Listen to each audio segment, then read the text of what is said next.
What's up, guys? Welcome back to Newswave. So yes, THQ Nordic announced one of their 3 announcements where we talked about, and it is that game. And it's not a remaster, it's a remake.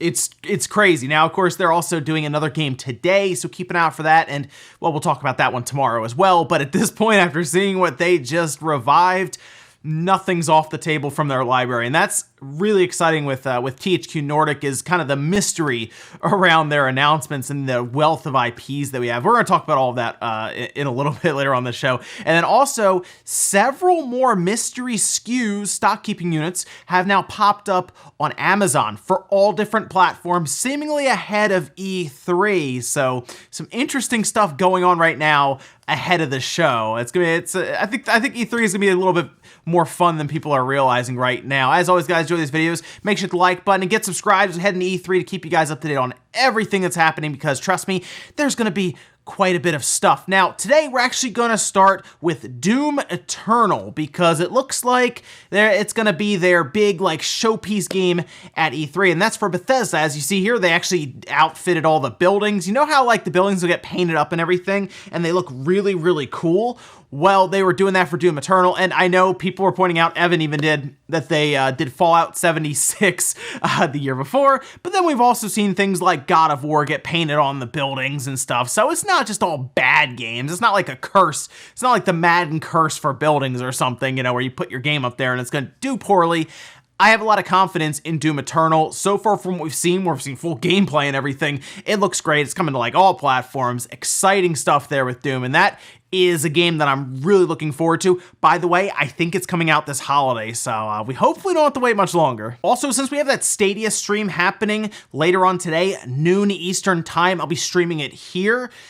It looks like one of the games outside of Baldur's Gate 3 that we've already talked about, that's the reveal. That's gonna be really fun for people because it's not just gonna be on Stadia. Like I said, I'm not really into streaming games as a primary platform, but for people who are playing on PC right now, you're probably gonna be able to enjoy Baldur's Gate 3 later on this year, which is pretty cool. But Stadia is going to be interesting because one of the games that has been essentially leaked out is Destiny 2. So it sounds like Destiny 2, according to Kotaku, is going to be a Stadia game. And the way this is going to work, because it will have cross progression that can move between platforms. That includes between PC, Stadia, and Xbox One. So I guess essentially if you're on the road and you have your laptop with you but no means of playing Destiny 2 because your laptop isn't great, and you have the internet, you can pretty much log into Stadia and start playing your Destiny 2 file, just not on your Xbox or on your PC. That is at least compelling and interesting for people who have it as a companion thing. Again, not really as your main platform. I'm curious how that would feel with the latency as well with Stadia in a first-person shooter like that, because Doom didn't translate over as well with people who are running tests at the Stadia event. So something like Destiny 2, that one might be first-person shooters in general. RPGs work well for streaming, slower-paced games, right? Slower-paced third-person adventure games work all right, but first-person shooters that are supposed to be fast generally don't work that well with streaming, but we'll see what else they have. I think they have to hit us with one really good exclusive, and today's the day if they're going to do it. Oh, also, Microsoft just decided to start teasing ahead of their event. Now, look, their event's going to be pretty big on Sunday. I think most people realize that. I'm really looking forward to it, but they put this tweet out right here that says, "We invited something new to Xbox E3 this year."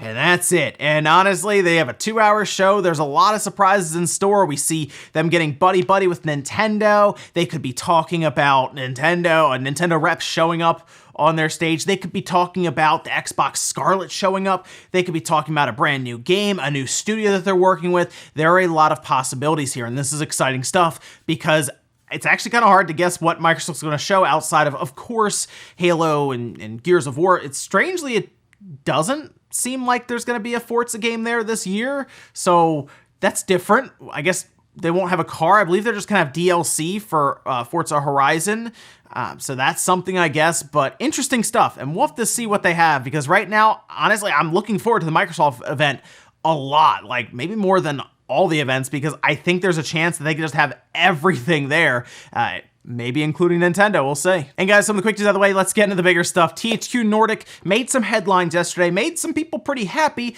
because they announced a remake of a pretty old game from 2003. It was on the PlayStation 2. I remember playing it a bit on the GameCube, and I think it was on the Xbox as well. Game Boy Advance even. It was SpongeBob Battle for Bikini Bottom, and it is being completely remade. They put out screenshots, they put out a trailer, and they put out a little fact sheet as well. And this is called SpongeBob Battle for Bikini Bottom Rehydrated, and it is a full remake. They put out actually some screenshots that look pretty good. Play as SpongeBob, Patrick, and Sandy. You can use their unique set of skills. You meet countless characters from beloved series, and the remake features include a faithful remake of one of the best SpongeBob games ever created, high-end visuals, and this is going to be going to all the platforms, including the Switch, Xbox One, PlayStation 4, PC, and it will have a brand new Horde mode multiplayer for up to 2 players online and split screen, as well as restoring content that was cut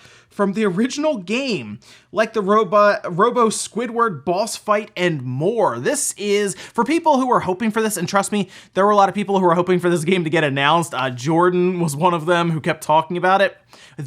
What this really shows is that THQ Nordic will bring back anything from our childhood or our younger days playing video games, and to me, I love that. It's one of the reasons I enjoy seeing what THQ Nordic has at these events. They have a booth at E3, so I assume a lot of these things will be playable. They're putting their stuff on everything, by the way. It's like, generally you look at THQ Nordic, you don't have to ask if it's going to be on the Switch. It's just on the Switch most times, right? That's just the way it is. Biomutant's going to be the big test, I think. If they show it at E3 like they should, will a Switch logo pop up?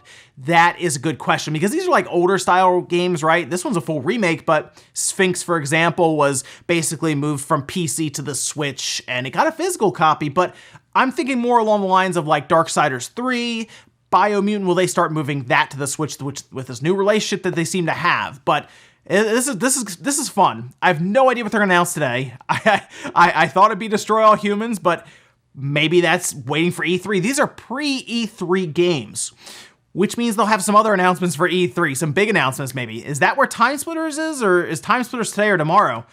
I don't know, that's the fun part. Next up, let's talk about GameStop, because we've been talking about them quite a bit recently over the past few weeks, months even, and that's because they are struggling.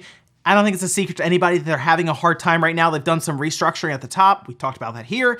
And it looks like they turned in some earnings that were less than what was anticipated, expectations from different analysts, and they turned in a number that was fairly low, and they cut their investors' dividend, which is not a great sign for investors. Generally, they will sell off en masse if they lose that dividend, and like they cut it completely. Like they didn't just lower it a little bit, they just cut it. And that actually had their stock tanking. So if you're wondering why it tanked, it mostly has to do with them cutting their dividend and investors pulling out because of that, because they're not essentially getting paid just to have their money there. A dividend will actually pay you money back to anyone who has invested in that company, a percentage of each share, and that's how it works out. Whereas now GameStop's basically saying, we're not going to pay you guys anything anymore because we need that money to do other things. And apparently that will save them about $160 million per year that they can now use in other avenues, like working to rebuild the business, because the business is struggling right now. They do still appear to be turning a small profit, but that profit is shrinking. And once they go into just losing money completely, then they're going to be in trouble. But it does seem like they could turn things around. I think they're going to make it to the next generation, which will help. There will be a big jump there in the next generation, but you're seeing these stock prices drop badly. It's down to like $5, dropped like over 30% in one day.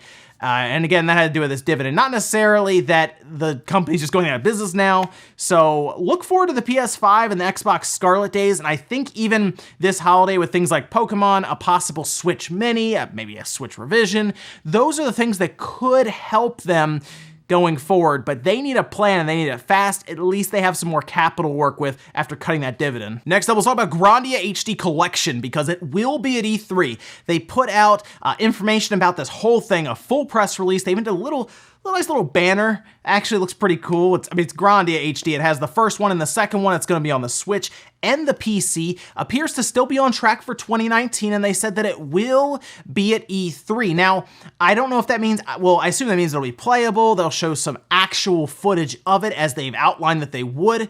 So we're going to see this game. It's going to be really, really cool. Now, I like the older Grandia games. I remember playing one of them on the Dreamcast, and I enjoyed it, but I really haven't revisited since then. I do have it on Steam, and I'll be curious to see how this version, I guess, is a bit different from the one that I have on Steam if they've really redone a lot of stuff. But they put out a press release and they detailed a few things. A lot of it seems to be geared around PC for a lot of the features, you know, things like, it has, gamepad support and stuff like that, but they have enhanced details to UI, sprites, texture art. Basically, they have made it so it'll look a bit better on your monitor or HD television.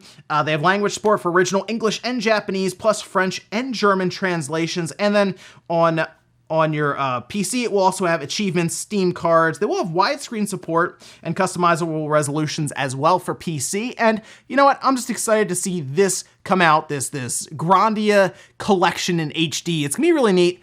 I think there's a lot of people that missed Grandia in general. It wasn't a big RPG back in the day for a lot of people. Like, it wasn't Final Fantasy VII, basically, is what I'm trying to say. Nothing like that. But it was still a really good series, and it's gonna be really exciting to see it come up to like current times, especially on the Switch. I think it'll actually do pretty well on the Switch, to be honest. Like, the Switch is a place to put these type of games because it will do well. It's a handheld. It works really well with RPGs, obviously, because of that. And in general, smaller indie style games sell, and I expect this to sell also, and it's also going to PC. So good stuff there. We'll just have to see what it looks like when they actually show it. And in our last bit of news, let's talk about these Amazon UK Switch placeholders, because there are quite a few of them.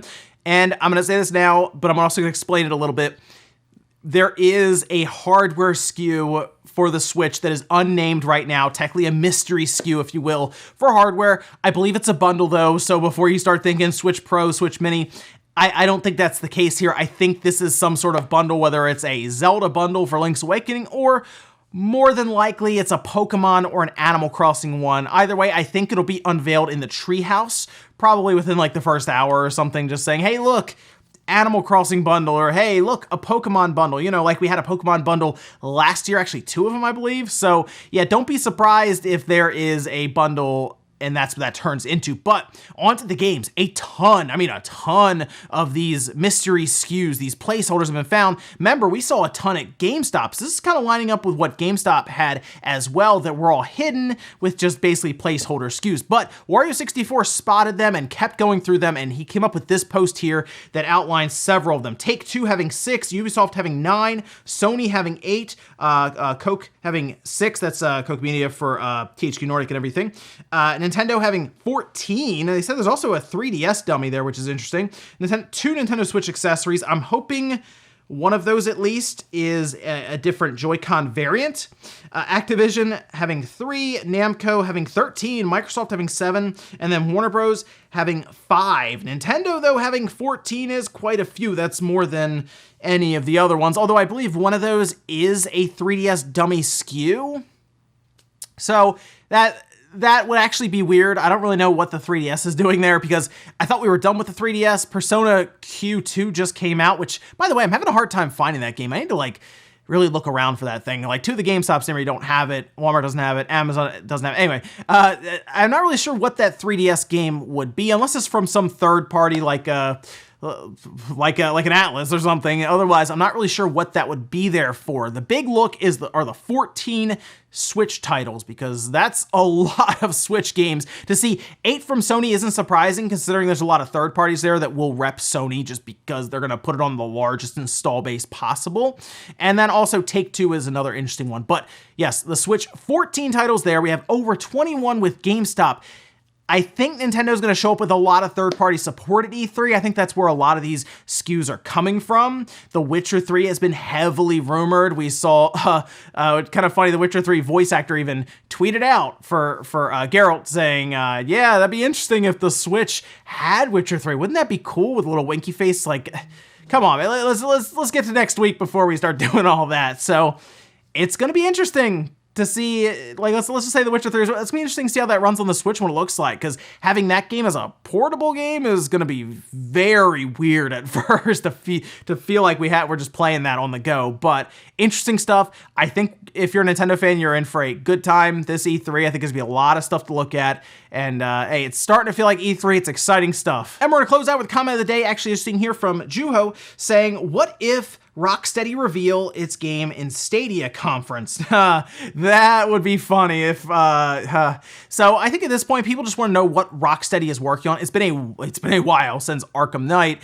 and even that didn't go over that well, and I don't think they even worked that much on fixing it. I thought they had another company come in and fix it, I believe, but it's been a while since we've seen Rocksteady, and you know what? If they have to show up at Stadia to show it, whatever, just show up at Stadia to show it, because it's not going to just be a Stadia exclusive game, right? It's going to be on everything. So, well, it's going to be on as many platforms as it can. I know it's going to be PS4, Xbox One, and PC. The Switch is, well, I mean, hey, Warner Bros. Seems to like the Switch. They put Mortal Kombat on it, so I guess you never know. But yeah, Rocksteady is confusing me a bit because I'm trying to think of where else they would show this thing.